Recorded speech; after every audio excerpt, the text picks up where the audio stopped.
From the North Devon coast to the Atlantic shores, from the tropical rainforests to the sunny Azores, from Icelandic wastelands to Australian deserts. This is Cauldron FM, where the magic really happens.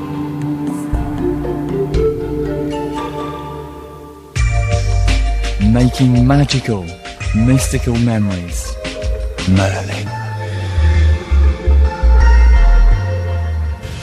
Merlin.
mystical, magical Merlin.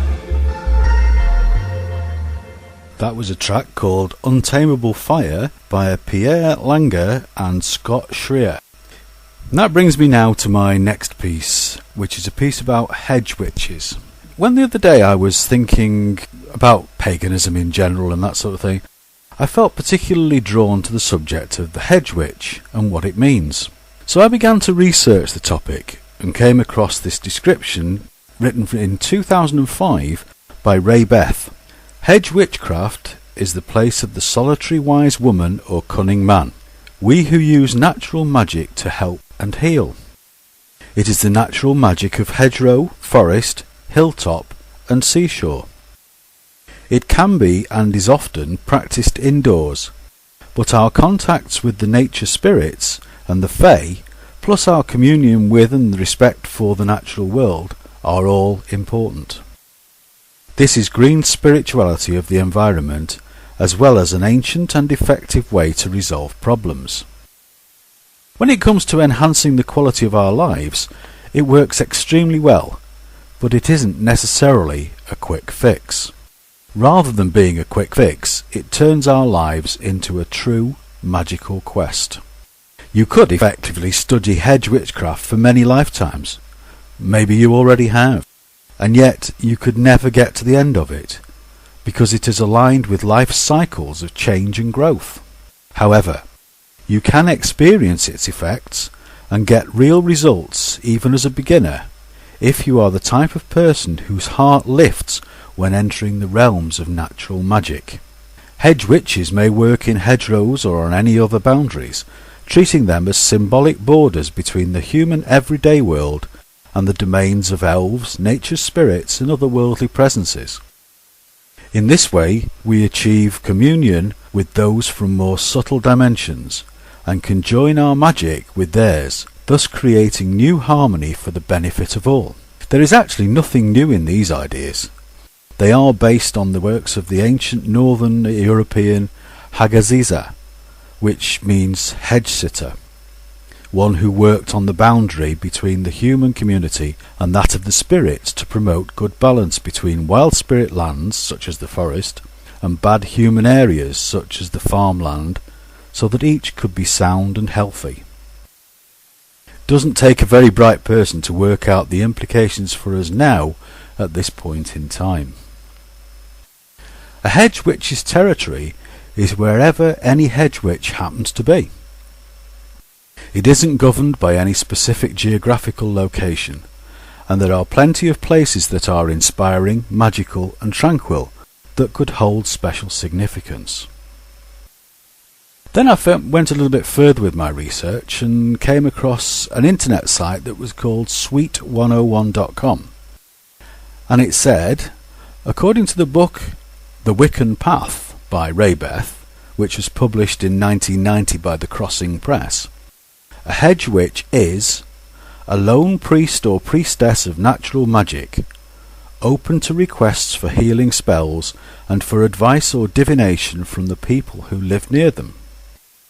Other scholars argue that the path of a hedge witch is a nature-based neo-pagan religion, combining elements of divination, herbal healing and natural magic. The hedge, or some type of fence or wall, once signified the boundaries of ancient villages. Now, as pertains to shamanism, this boundary also represents the border which exists between the world of the living and the underworld of spiritual beings. Hence, practitioners of this type of magic were often referred to as hedge witches, and were thought to be able to talk with spirits, in addition to being experts in the use of natural magic and herbal remedies. Hedge witches were also known as the village wise woman, or cunning man, were the people that were habitually accused of practicing black magic, and they were labelled as being demonic witches and sorcerers.